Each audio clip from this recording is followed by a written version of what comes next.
Hi everyone, it's Catherine and welcome back to my channel. Since Valentine's Day is coming up, I thought I would do a cutesy cozy book recommendation video for you guys. I just love the fact that Valentine's Day has transformed into a holiday that's less about guys and more about the girlies getting together and doing stuff. I love that we're throwing Valentine's Day parties now because it's so much more fun than what the holiday used to be. I also love that it's become more of a season. It's not just one day, but it's a whole month now, and it's just the perfect season for the reader girlies because we are the ultimate certified hopeless romantics. I recently changed my YouTube banner and I decided to make it say certified hopeless romantic because I feel like we actually are. And if you know me, that's all I basically do on my channel is do romance book recs. I really wanted to make a video of recommendations that are cutesy, fun, cozy romances, just fun, fast reads that you can read on Valentine's Day or read around the season that you don't have to think super deeply about but just really enjoy. That's just a cute little love story. Probably wouldn't be a 5-star read or anything like that, but just something that's cute, fast, and fun to get through, just because I feel this is the season where I really start to like those books. I think I have about 10 books to recommend to you guys, and I'm just gonna speed through them just so you guys have some recommendations. The first book on the list is The Cheat Sheet by Sarah Adams. This was such a cute and fun book. I absolutely loved it. I feel I read it maybe in the span of a day or two. It's about a girl named Bree. She owns her own dance studio and is a dance teacher, so she has students and everything, and a famous NFL football player named Nathan. Both Nathan and Bree have been friends since their childhood. They're best friends, and Bree has basically watched Nathan date all these girls, trying to find some sort of connection with them, but they've always just ended up being one-night stands or not lasted very long. And that is because Nathan secretly also has feelings for Bree, and Bree does for Nathan as well, but everything that they do for each other, they always just brush it off as oh, he's just being a good friend, she's just being a good friend. And so they feed into this miscommunication trope. That goes on until they're forced into this fake dating situation by Nathan's publicity team. Basically is a PR stunt for him to gain more publicity for an upcoming, I think, finale game or something like that. And so they start to show their actual feelings for each other, and so it gets steamy spicy very quickly, and I just love their chemistry. They also almost remind me of Taylor Swift and Travis Kelce because Nathan is just such a big bulky person, but is so soft and sweet, and he's almost like Bree's teddy bear at times, and he just does such a good job of taking care of her when she needs it. And on the other hand, she's kind of almost like his assistant at times. She makes sure that he's getting sleep, that he's staying active and doing everything that he needs to do to be a good football player. And so they both really take care of each other, and I just think it is the sweetest chemistry. Fake dating is also just one of my favorite tropes, so I found it really easy to get through, and it's an alternating point of views, so we also get Nathan's point of view at the same time we get Bree's, which I always think is super fun because I love to see what the guy is thinking and get into his head. The next book is When in Rome by Sarah Adams. I'm actually talking about her other books in this video next. So this one is about a super famous pop star singer named Amelia Rose, and she is just burnt out by the industry. She's been overbooked. She's just having to constantly deal with paparazzi and publicity, so she decides to take an impromptu trip to the middle of nowhere to a city called Rome, but not Rome in Italy, Rome in Kentucky, which is a very small town in the middle of nowhere. So once she gets there, her car ends up breaking down in front of this random guy's house who she asks for help in fixing her car. His name is Noah, and he absolutely does not want anything to do with her at first. He has a very grumpy personality, and it has the trope where he hates everyone but her as the book develops, but he ends up helping her. She stays in his house, and then she ends up sticking around town, keeps running into him because he owns a pie shop in town, and obviously the town is very small, so everyone is gossiping. That's how their romance starts to blossom, and then it just picks up from there. But I thought this was a really cute book to get through. It's probably not my favorite of the three just because I feel the chemistry between the characters in The Cheat Sheet is a little bit deeper. I think this one is a little bit more surface level, but I know that a lot of people like that, not having to think about it that much, and so I think this is also a perfect Valentine's Day rec. The last book by Sarah Adams is Practice Makes Perfect, and it kind of picks up where When in Rome ends a little bit. but it's about Amelia's sister, and so she's the main character in this one. Her name is Annie Walker, and she actually loves living in a small town. Like, she really doesn't want to go outside of that. This town is basically her comfort zone, and she loves living in it. She also owns a flower shop, and she kind of reminds me a little bit of like Elaine in the ACOTAR series. Like, her personality is just super sweet, soft, and gentle, and she ends up having a romance with Amelia's bodyguard, whose name is Will Griffin, and he is like the hot, sexy bodyguard who dates a lot of girls but never like sticks with any of them until he meets Annie, and so they start like gravitating toward each other. Again, it's the small town trope, so they inevitably end up running into each other, and he is like very protective over Annie. End up making a deal whereas Will teaches Annie how to date other people because she's not really good at going on dates, but in the process of that he starts to get jealous of her going out with other guys, and so he ends up stepping in and a romance forms between them two. The next book I think is perfect for Valentine's Day is called Better Than the Movies by Lynn. If you've been on my channel before, you've heard me talk about this book before because I praise it any chance that I can get, but I actually think this is the perfect Valentine's Day book. It's very reminiscent of 10 Things I Hate About You, if you've ever seen that rom-com. It's one of my absolute favorite rom-coms of all time.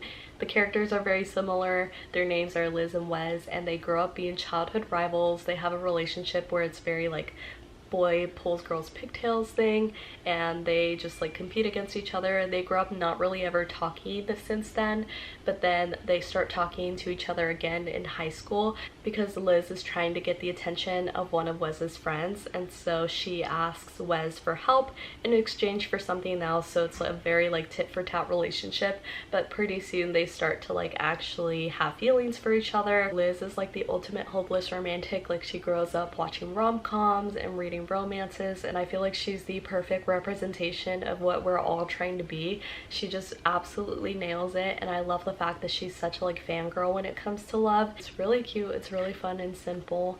I feel like this is such an underrated book though. Like, the quality of writing is chef's kiss, and I just love it so much. It's also pretty YA, so there's not a lot of spice, which I think some people will enjoy more. The next one I've also talked about on my channel before, but it's Check and Made by Ali Hazelwood. This is also a YA romance, so there's a little to no spice, but it is still so cute. I absolutely love the plot, and I'll always recommend this one any chance I get.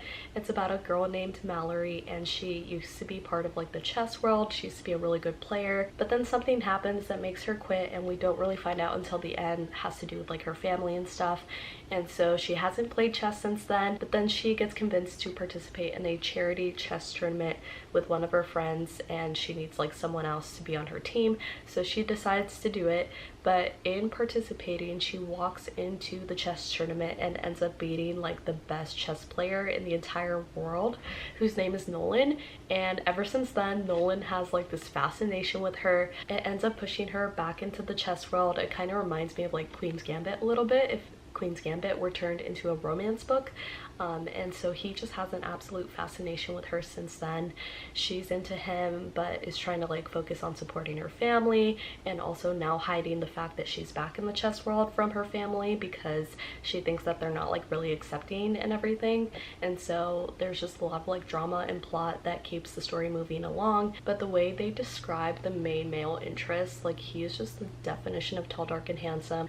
I absolutely love him. Like, even though it's YA, like, they make him out to be like this dark, mysterious kind of character. Like, he's the dark, mysterious hot guy in chess, and I just absolutely love that. They also kind of have like a rivals to lovers thing going on because they're not on the same team, and so they end up competing against each other a little bit from time to time, and so that I think just adds to like the drama and the romance and makes it a lot more complex. The next book is called The Do-Over, also by Lynn, and I actually just finished it this past weekend, which I think is perfect timing because this book takes place on Valentine's Day, and the main character's name is Emily, and she basically has everything pre-planned in her life. She doesn't really like surprises. She has a very strict philosophy when it comes to love. Like, she'll only date guys who check certain boxes in her book and have certain qualities. It all comes crashing down on Valentine's Day when she catches her boyfriend cheating on her, and then everything in her life kind of crumbles from there. There's like a series of unfortunate events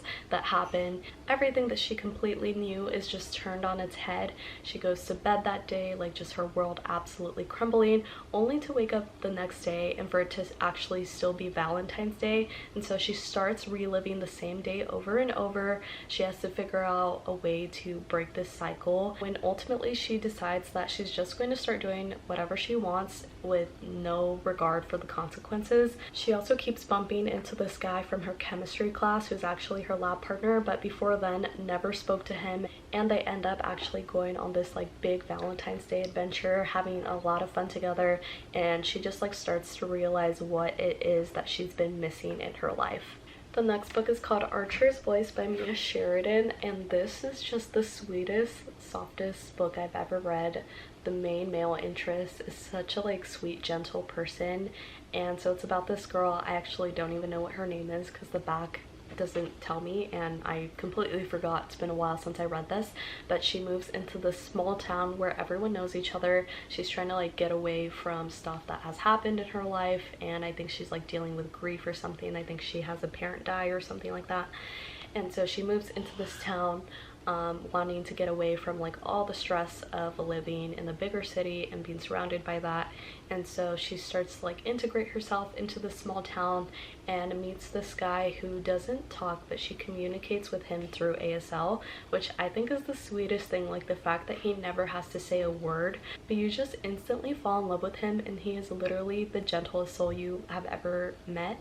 He's kind of like this big teddy bear character type of person as well, and it's hard to describe the book beyond that because there's some like other small town family drama that's happening at the same time, but just like that alone was enough for me to just be so invested in this. Like it's definitely one of those books where it's guy falls harder and guy loves her more than she loves him, because he does all these like sweet things for her. And I think one of his strong qualities as a character is that he really does listen to her and listens to like her fears and her concerns and what makes her happy, and he's just so attuned to her emotions, and I think that's what makes their love and their bond really special. The next one is called Love Interest by Gilmore. I follow her on Instagram and she's not a super big author yet, but I feel like she should be because this is such a good book. It's like the perfect workplace romance. It has a little bit of spice balanced with a little bit of drama, and it's just absolutely perfect. It's about two characters named Casey and Alex who compete for this position at the company that they work at. Alex ends up getting it, and these two characters have never met yet, but Casey ends up being jealous of him because he is the CEO's son, and that's why he gets the job even though he doesn't like really know it. And so she just has this vendetta against him from the start, but he actually doesn't really even know why she's so angry at him. And so he kind of starts to tease her. They have a very like dysfunctional but cute work relationship. After that, they end up getting put on a work project together where they're forced to work together. So it's the forced proximity trope, which is perfect because they start to like actually get to know each other and fall in love, and that's where everything starts to come out. But I just feel like it's a really fast and easy read. I think it's such an underrated book, and I don't think that many people have read it, but it's one of my faves. So please pick this up if you haven't, because I would love to have more people to talk about this with. The next book is a little bit different from the rest of those. It's not so much cutesy as it is more like deep and serious. I feel like I just had to throw in a good one of these in there. It's Love in Other Words by Christina.